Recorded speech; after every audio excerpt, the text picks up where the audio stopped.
नमस्कार, म जगदीश खरेल। विपदबाट सुरक्षित हुने नागरिक अधिकार पूरा गर्न जिम्मेवार सङ्घ, प्रदेश र स्थानीय सरकार भन्ने मूल नाराका साथ 21औं राष्ट्रिय भूकम्प सुरक्षा दिवस सम्पन्न भएको छ। विशेष गरेर विपद जोखिम न्यूनीकरण तथा व्यवस्थापन अनि हाम्रो पूर्व तयारीको सन्दर्भमा यसपटकको कार्यक्रम पनि बढी केन्द्रित भएको थियो। यद्यपि कार्यक्रम राजधानी काठमाडौँमा अलि बढी केन्द्रित भयो भने प्रदेश तथा स्थानीय तहमा आंशिक रूपमा मात्रै यो दिवसको प्रभाव परेको देखिएको छ। आजको कार्यक्रममा हामी विपद जोखिम न्यूनीकरणको लागि केन्द्र, प्रदेश र स्थानीय सरकारको भूमिका के हुन सक्छ, समग्रमा अब 2060 सालमा बनेको भवन संहिताको कार्यान्वयन कसरी अझै प्रभावकारी रूपमा गर्न सकिन्छ होला, अनि विपदको यो विषयलाई स्थानीय तहसम्म लोकलाइजेसन कसरी गर्न सकिन्छ भन्ने विषयमा अलिकति बढी केन्द्रित रहेर कुराकानी गर्नेछौँ। आज मेरो साथमा शहरी विकास तथा भवन विभागका महानिर्देशक मणिराम गेलाल हुनुहुन्छ। यहाँलाई म हार्दिक स्वागत गर्न चाहन्छु। धन्यवाद। त्यस्तै गरेर सङ्घीय मामिला तथा सामान्य प्रशासन मन्त्रालयका सहसचिव पुरुषोत्तम नेपाल हुनुहुन्छ। यहाँलाई पनि म हार्दिक स्वागत गर्न चाहन्छु। सबैभन्दा पहिला म डिजी साहबबाटै अगाडि बढ्न चाहन्छु।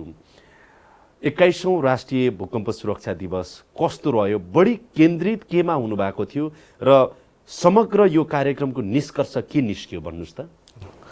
हामीले भूकम्प सुरक्षा दिवस 21औं भूकम्प सुरक्षा दिवस जो मनायौँ, हाम्रो मुख्य फोकस भनेको प्रकोप प्रतिरोधी संरचना निर्माण गरेर भूकम्पको जोखिमलाई न्यूनीकरण गर्नेतर्फ केन्द्रित थियो। जोखिम भइसकेपछि त्यो विपत्तिको उद्धार गर्ने र पुनर्निर्माण गर्ने भन्दा न्यूनीकरण गर्नु बढी प्रभावकारी हुन्छ, बढी सार्थक हुन्छ।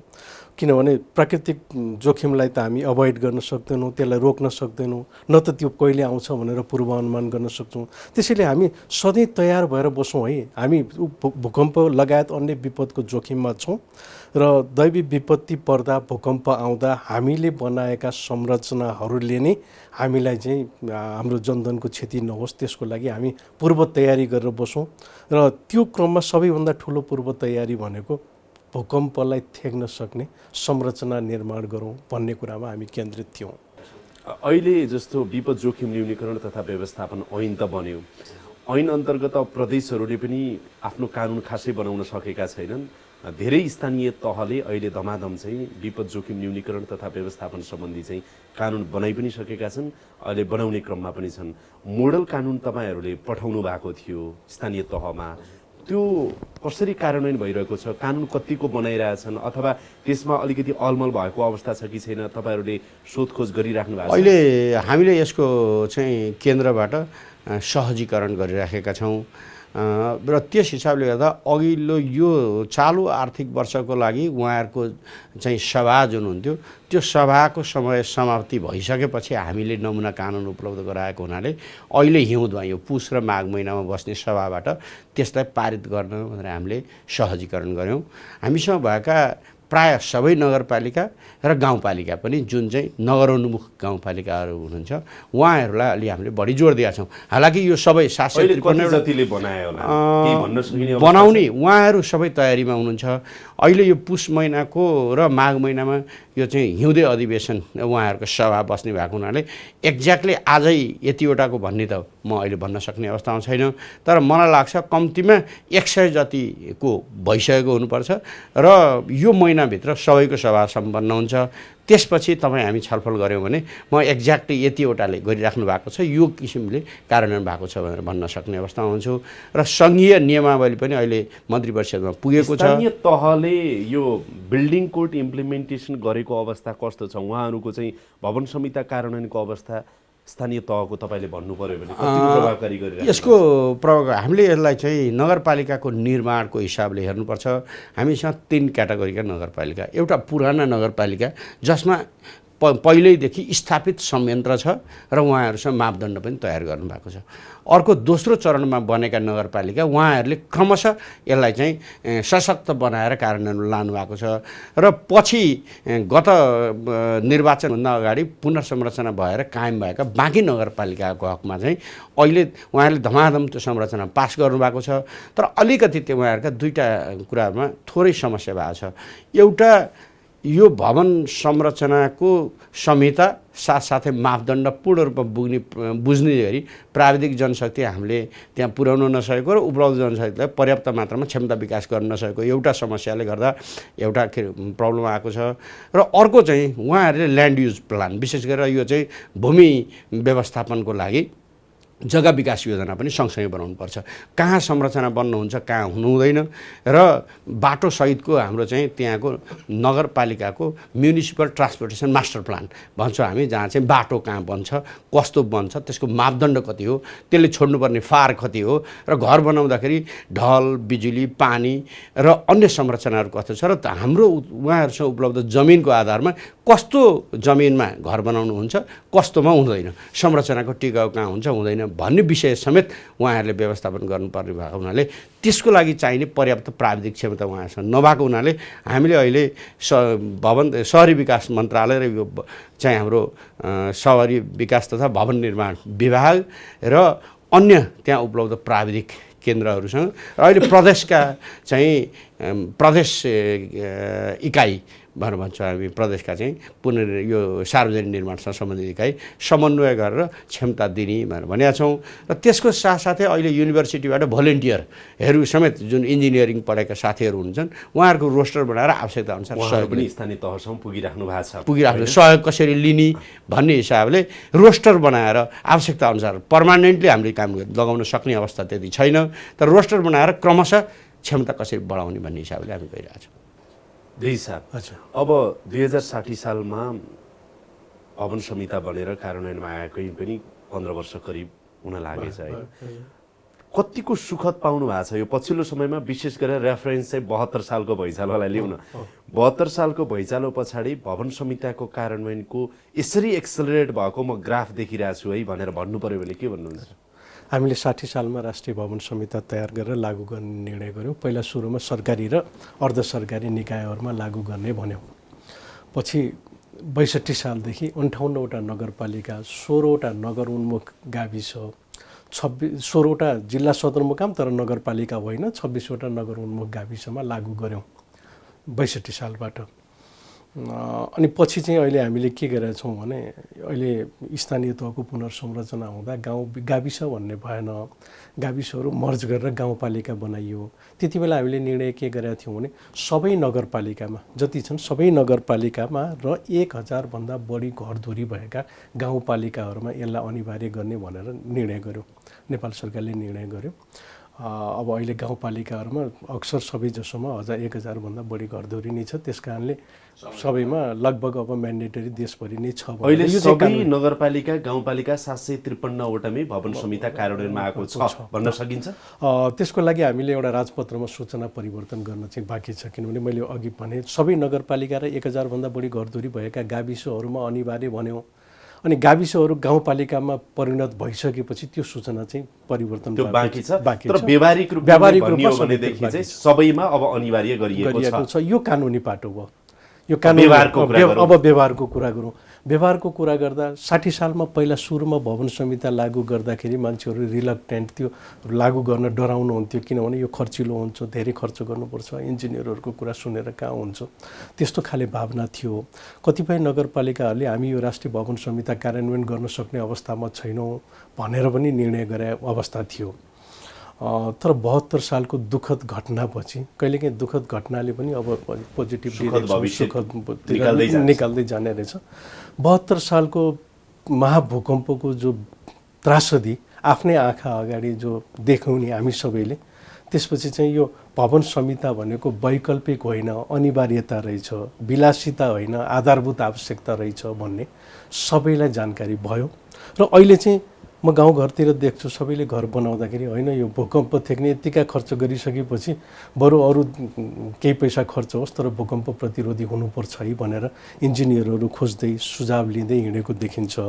अब कानुनी रूपमा पनि यो बाध्यकारी आज नै छ। जनतालाई तपाईँले बताउनु पर्यो भने नि यो भवन संहिता पालना गर्दाखेरि अथवा भूकम्प थेग्ने खालको घर बनाउँदाखेरि कति जति महँगो पर्छ होला, अथवा भवन संहिताको कार्यान्वयन भनेको हामीले परिकल्पना गरेको बस्ती सहर गाउँ जे हुन्छ नि यस्तो हो, यति सुरक्षित हो, यति सुन्दर हो, यति व्यवस्थित हो, यति सभ्य हो, त्यो भवन संहिता कार्यान्वयनभित्र यस्ता कुराहरू छन् है भनेर जनतालाई भन्नु पर्यो भने अब भवन संहिताले ठुला आरसिसी संरचनाहरू र धेरै खर्चिलो भवनहरूलाई मात्रै यसले चाहिँ समेट्ने होइन, यसले गाउँघरका हाम्रा परम्परागत भवनहरूलाई पनि समेट्छ। यसमा 4 थरीको भवनहरूलाई यो भवन संहिताले चाहिँ समेटेको छ।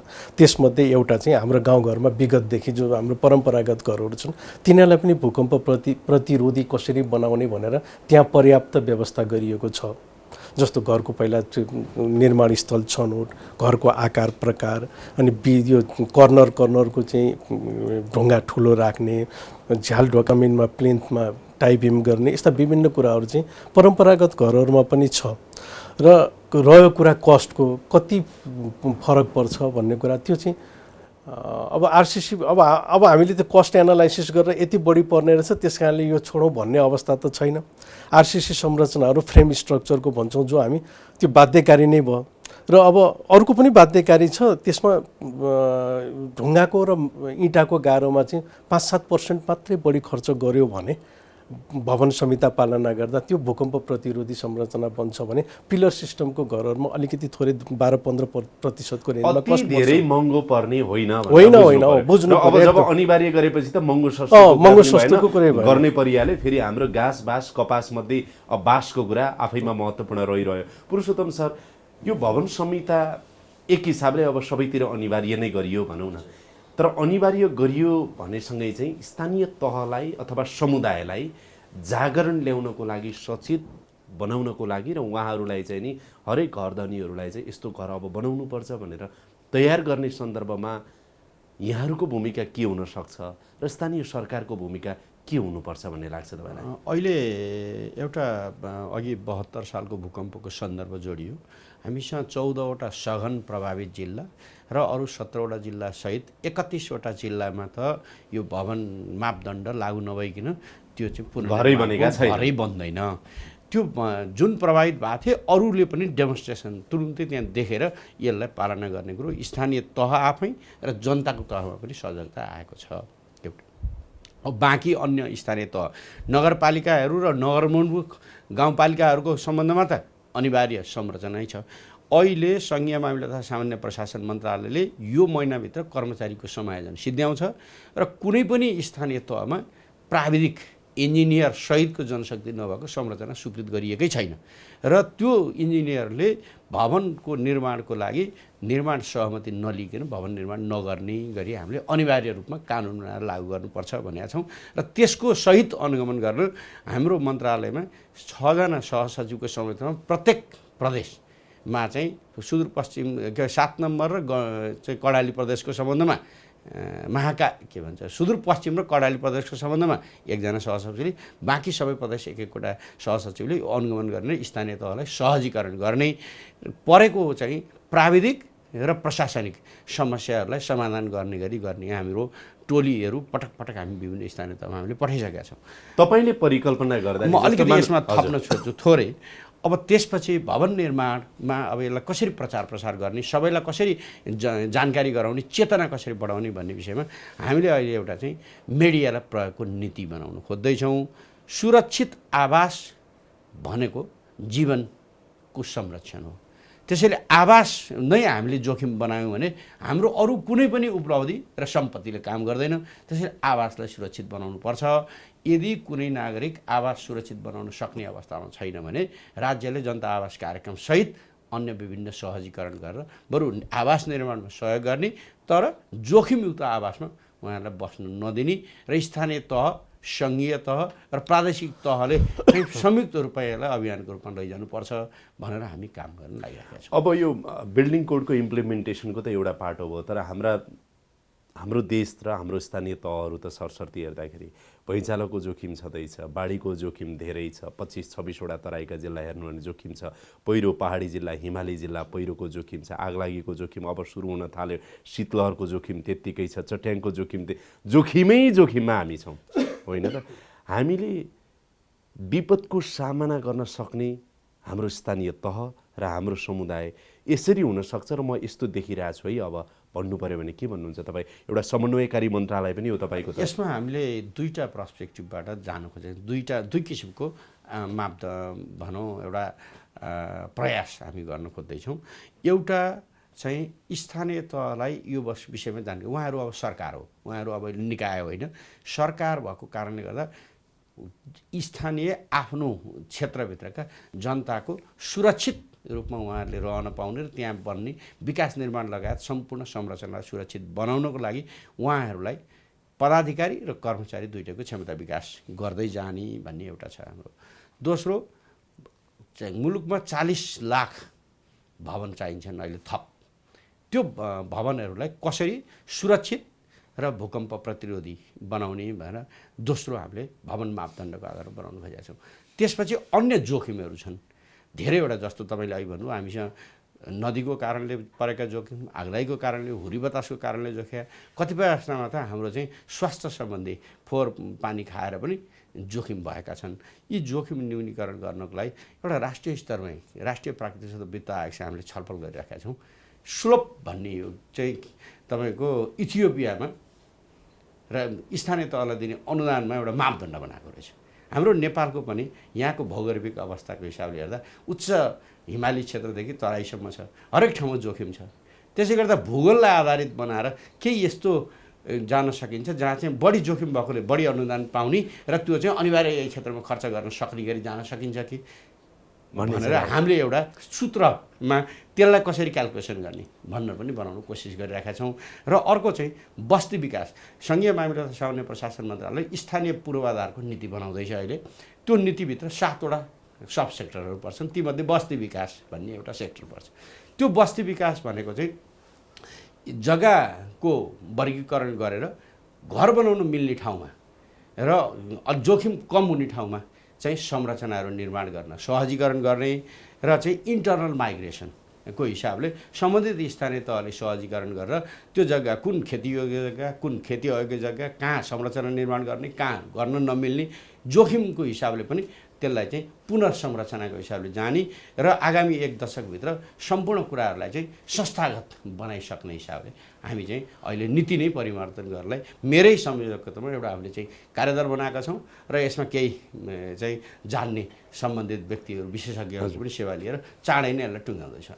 डेजी साहब, सहरी विकास तथा भवन निर्माण विभागले चाहिँ अब पुराना सहरका कुरा छन्, अब नयाँ सहर आयोजना छ तपाईँहरूको, एक सहर एक पहिचान भन्ने पनि छ, स्याटेलाइट सिटी, के सिटी, विभिन्न कुराहरू सरकारले भनि नै रहेको छ। तपाईँहरूमै आधारित रहेर पक्कै पनि मन्त्रीज्यूहरू, प्रधानमन्त्रीज्यूहरूले बेला बेलामा भनिराख्नु पनि हुन्छ। यस्तो अवस्थामा अहिले देशभरि रहेका हाम्रा सहरहरू, बजारहरू हेऱ्यो भनेदेखि कस्तो देखिन्छ भने अस्तव्यस्त, भद्रगोल, धुलो धुवाँ मैलो, खाल्डा खुल्डी, सडक त्यत्तिकै भद्रगोल, बिजुलीका तार त्यस्तै अवस्थामा रहेका हाम्रा सहरहरू कहिले सुन्दर, सभ्य र विपद जोखिम न्यूनीकरण मैत्री खालका सहरहरू बन्लान्, त्यसको योजना तपाईँहरू कार्यान्वयन गरेर कसरी अगाडि बढ्दै हुनुहुन्छ अन्तिमतिर? अब अहिले यो जोखिमयुक्त बस्तीको बारेमा म थोरै कुरा गर्छु। पहाडमा भिरालो जमिनमा भएका, जतिखेर पनि पहिरोको जोखिममा रहेका, नदी किनारमा भएका, बाढीको जोखिममा रहेका यस्ता बस्तीहरूलाई स्थानान्तरण गर्न सरकारले यो आर्थिक वर्षदेखि बजेट विनियोजन गरेको छ र अहिले भर्खरै हामीले जोखिमयुक्त बस्ती स्थानान्तरण सम्बन्धी कार्यविधि पास गरेका छौँ र त्यो अनुसार चाहिँ अब हामी जिल्ला सेलेक्सन गर्छौँ, त्यस्ता बस्तीहरू सेलेक्सन गर्छौँ। अन्यत्र राम्रो ठाउँमा, सुरक्षित ठाउँमा हामी जग्गा किनेर त्यसलाई व्यवस्थित प्लानिङ गरेर त्यो जोखिममा रहेका बस्तीहरू त्यहाँ सार्छौँ। एउटा कार्यक्रमै छ, स्वीकृत छ, हामी यो पालिदेखि कार्यक्रम गर्छौँ। अब दोस्रो कुरा, तराईमा जो आगलागीबाट वर्षेनी गाउँका गाउँ सखाप हुन्छ, धेरैजसो खरको छाना भएको कारणले त्यो भएको, त्यसलाई सरकारले छाना फेर्न प्रति परिवार 50,000 को दरले अनुदान दिने गरी सुरक्षित नागरिक आवास कार्यान्वयन कार्यविधि बनाएर त्यसको लागि पनि बजेट विनियोजन भएको छ। हामी त्यो गर्छौँ। यो चाहिँ जोखिमसँग सम्बन्धित कुरा भयो। अब प्लान अर्बनाइजेसनको कुरा गर्दा हो हाम्रा सहरहरू व्यवस्थित छैनन्। हाम्रा सहरहरूमा पूर्व शहरी पूर्वाधारहरू, सडक, नाला, फोहोर मैला व्यवस्थापन केन्द्र, ढल प्रणाली लगायत यावत शहरी पूर्वाधारहरू अपर्याप्त छन्। भएकाहरूले पनि राम्रोसँग काम गरिरहेका छैनन्। त्यसको कारण के हो भने रुरल एरिया, ग्रामीण क्षेत्रबाट अवसरको खोजीमा, शिक्षा, स्वास्थ्य, रोजगारी लगायतका अवसरको खोजीमा नजिकको सहरमा बसाइ सर्ने प्रवृत्तिले गर्दा त्यस्तो भएको हो। र त्यसलाई हामीले नियन्त्रण गर्नको लागि ठुला ठुला सहरहरूमा जनसङ्ख्याको चाप नपरोस् भनेर बीचबीचमा हामीले सेटेलाइट भनेर साना साना सहरहरू बनाउने, अनि मध्य पहाडी राजमार्गमा 10 वटा, हुलाकी सहरमा 15 वटा, तराई मधेसमा अरू 7 वटा गरेर हामीले 27 वटा नयाँ सहर निर्माण गर्दैछौँ। अघि यहाँले भने जस्तै अरू एक सहर एक पहिचान, अरू मेगा सिटी, विभिन्न कार्यक्रमहरू छ। हाम्रो शहरी पुराना सहरहरूमा बिग्रिएको जो शहरी वातावरण चाहिँ फोहोर भएको, अपर्याप्त पूर्वाधार भएको, जनसङ्ख्याको चाप भएको, मापदण्ड विपरीत घरहरू बनेको र त्यहाँ बिग्रिसकेलाई हेरेर हामीले अरू नयाँ बन्ने सहरहरू त्यसरी नबिग्रिउन् है भनेर समयदेखि प्लानिङ गर्दैछौँ। त्यसैले प्लानिङ अनुसारको कारण काम पनि गर्दैछौँ। तर यति धेरै महँगो हुने रहेछ यो सहरीकरणको लागि। त्यसको लागि हामीसँग अझै धेरै वर्ष हामीले काम गर्नुपर्ने छ। अनि जो पुरा यति चाहिँ भन्न सकिन्छ कि अब जति पनि कार्ययोजनाहरू बनाउनु भएको छ र कार्यान्वयनमा लग्नु भएको छ ती चाहिँ विपद जोखिम न्यूनीकरण मैत्री किसिमको संरचनाहरू अब सहरीकरणहरू हुन्छ, अगाडि बढ्दै जान्छ। यो क्लाइमेट चेन्ज हुन्छ, क्लाइमेट चेन्ज रिजिलेन्ट, भूकम्प लगायत बहुप्रकोप प्रतिरोधी संरचनाहरू सहितको व्यवस्थित सहरीकरण हुनेछ। हामी अलि ढिला भयौँ, तर अब भर्खरै शहरी विकास मन्त्रालय स्थापना भएको 69 सालमा हामी 6औं वर्षमा छौँ। हामीले अहिले शहरीको क्षेत्रमा कतिपय सघन शहरी कार्यक्रममा तराईका सहरहरूमा गयौँ भने हामीले इम्प्याक्ट देख्न सुरु गरिसक्यौँ। अब व्यवस्थित सहरीकरणको काम भइराखेको छ। यो छिटै एकदम यसले रिजल्ट देखाउँछ। अब अन्तिममा पुरुषोत्तम सर, यो विपद जोखिम न्यूनीकरण तथा व्यवस्थापनको यो विषय, यो मुद्दालाई स्थानीय तहसम्म लाने कुराहरूमा मैले फेरि पनि दोहोऱ्याएर सोधेँ, यो मन्त्रालयको तर्फबाट तपाईँहरूको भूमिका के हुन्छ र स्थानीय सरकार स्वयंले पनि यो गरिदियोस् न जसको लागि हामी सपोर्ट गर्न तयार छौँ भन्ने के छ अन्तिममा? अहिले हामीले चाहिँ हरेक नगरपालिकामा वातावरण शाखा छ जसले फोहोर मैला तथा यस्ता चाहिँ हाम्रो विपद प्रतिरोधी कामको लागि लिड गर्छ। त्यो शाखाका कर्मचारीहरू र केही पदाधिकारीहरूलाई पनि अभिमुख गरेर जाने र उहाँहरूलाई हामीले पठाएको नमुना कार्यविधि पारित गर्न लगाउने, त्यसको लागि सशर्त अनुदानको रूपमा रकम पनि केही उपलब्ध गराउने गरी हामीले काम अगाडि बढाइराखेका छौँ। त्यसबाहेक फोहोर मैला व्यवस्थापनको लागि हामीले राष्ट्रिय मापदण्ड तयार गरेका छौँ र सबै स्थानीय तह जहाँ सहरीकरण हुँदै गएको छ, नगरपालिका साथसाथै गाउँपालिका पनि जुन ग्रोथ सेन्टर सहरीकरण भएको क्षेत्रमा सहरी मापदण्डमा काम गर्नुपर्ने, नगरपालिकामा ग्रामीण क्षेत्र छ त्यसलाई बिस्तारै पार्सियल पुरै नगरपालिका अथवा टुक्राएर पनि त्यो मापदण्ड अनिवार्य रूपमा पालना गर्नुपर्छ। जहाँ सहरीकरणको सिम्पटम अथवा सङ्केत देखिन्छ त्यसलाई चाहिँ अनिवार्य रूपमा मापदण्डको रूपमा लाने र बन्ने संरचना जोखिम मैत्री, योलाई जोखिम कम गर्ने, जोखिम न्यूनीकरण मैत्री बनाउने र त्यसको साथसाथै चाहिँ यसको लागि निजी क्षेत्र, सहकारी क्षेत्र र सरकारी क्षेत्रको साझेदारी नीति पनि हामीले अहिले मसौदा गरेका छौँ, जुन अब चाँडै मन्त्री परिषदमा गएर स्वीकृत गरेर हामी तल पठाउँछौँ। अनि जसले गर्दाखेरि हरेक स्थानीय तहले पनि public private partnership, public cooperative र प्राइभेट सेक्टरसँग पार्टनरसिप गरेर संरचनाहरू निर्माण गरेर जान सक्ने, एक स्थानीय तह एक उद्योग ग्राम, त्यस्तै चाहिँ सहर र फोहोर मैला व्यवस्थापन, साथसाथै संरचनाहरूको दिगो कसरी विकास गर्न सकिन्छ भन्ने कुरो सँगसँगै साइमल्टेनियसली लैजाने गरी हामीले नीति तथा कार्यक्रमहरू तय गरेका छौँ र यसको नेतृत्व स्थानीय तहले गर्ने, हामीले सहजीकरण गर्ने अनि प्राविधिक तथा ब्याकस्टपिङ सपोर्ट गर्ने काम चाहिँ हामी मन्त्रालयहरूले गर्ने गरी व्यवस्थापन गर्दैछौँ। यो गर्नुहुन्छ तपाईँहरू? हामी गर्छौँ भन्ने कुरामा हामी एकदम यो बमोजिमको कार्यक्रमै हामीले चालु वर्षको कार्यक्रममा थोरै, आगामी वर्षको लागि कार्यक्रम निर्माण गर्ने गरी हामीले एकदम पूर्व तयारी गरिसकेका छौँ। डी साहब, अब भवन संहिता त्यति दुःख गरेर बनाइयो होइन, अब 72 पछि एउटा अवसर पनि अघि तपाईँले नै भन्नुभयो, दुःखद घटनापछि अरू सुखद भविष्यको पनि केही बाटोहरू तय हुँदो रहेछ भन्ने कुराहरू पनि गर्नुभयो। स्थानीय तहलाई तपाईँ के आग्रह गर्न चाहनुहुन्छ? उहाँहरूले प्रभावकारी रूपमा भवन संहिताको कसरी कार्यान्वयन गर्न सक्नुहुन्छ र आवश्यकता परेको अवस्थामा चाहिँ विभाग उहाँहरूलाई सपोर्ट गर्न कसरी तयार छ र विपद जोखिम न्यूनीकरण तथा व्यवस्थापनकै सन्दर्भमा पनि स्थानीय तहले आवश्यक परेको कुनै पनि सहयोग भवन विभागले चाहिँ यसरी गर्न तयार छ भन्ने के छ अन्तिममा? एकदम हामी नगरपालिकाहरूलाई अनुरोध गर्छौँ यो राष्ट्रिय भवन संहिताको एकदम कडाइका साथ पालना गरौँ। त्यसको लागि नगरपालिकामा सक्षम जनशक्ति छैन भने शहरी विकास तथा भवन निर्माण विभाग, शहरी विकास मन्त्रालय हामी सहयोग गर्न तयार छौँ। केही दात्री निकायहरूबाट पनि नगरपालिकामा भवन संहिताको कार्यान्वयनमा सपोर्ट भइरहेको छ। उदाहरणको लागि भूकम्प प्रविधि राष्ट्रिय समाज नेपालले पनि केही नगरपालिकाहरूमा यो कार्यक्रम लागू गरेको छ। हामीले हाम्रा विभिन्न इकाइहरू देशैभरि छरिएर रहेका इकाइहरूबाट नगरपालिकामा नक्सा पासको लागि कुनै नक्सा कसैले पेश गर्छ, त्यो भवन संहिता अनुरूपको छ कि छैन भनेर चेक गर्नलाई नगरपालिकामा सक्षम जनशक्ति छैन। उहाँहरूले हामीलाई अनुरोध गर्नुहुन्छ यो भवन संहिता अनुरूप छ कि छैन एकपटक चेक गरेर सहयोग गरिदिनु होला भनेर हाम्रा इकाइहरूले, हाम्रा कार्यालयहरूले त्यो प्राविधिक सहयोग उहाँहरूलाई उपलब्ध गराउनुहुन्छ। कतिपय अलि ठुला प्रकृतिका भवनहरू चाहिँ हामी कहाँ यहाँ विभागमा पनि आएका छन्, हामी त्यो सहयोग उपलब्ध गराउँछौँ। हामीले 31वटा टाइप डिजाइनहरू उपलब्ध गराएका छौँ। भूकम्प प्रतिरोधी संरचना भवनहरू निर्माण गर्ने नक्सा उपलब्ध गराएका छौँ। यदि त्यो नक्सा अनुसार कसैले घर बनाउन चाहन्छ भने भूकम्प प्रतिरोधी छ छैन भनेर फेरि पास गरिरहनु, चेक गरिरहनु पर्दैन। हामी सबै फलो गरे पुग्यो। हामी सबै नगरपालिकाहरूलाई त्यो उपलब्ध गराएका छौँ। हामीले यो राष्ट्रिय भवन संहिता अङ्ग्रेजीमा भएको अब त्यो बाध्यकारी पनि थियो। हामीले त्यसलाई नेपालीमा आम मानिसले सजिलोसँग बुझ्ने गरी भवन निर्माण निर्देशिका, त्यो पनि सचित्र डन्डी यसरी मोड्ने, यति राख्ने, यी सबै कुराहरू हामीले तयार पारेका छौँ। हाम्रा इकाइहरूमा, हाम्रा कार्यालयहरूमा स्थानीय तहमा ती उपलब्ध छन्। नगरपालिकालाई हामी ती सबै सामग्रीहरू उपलब्ध गराउन तयार छौँ।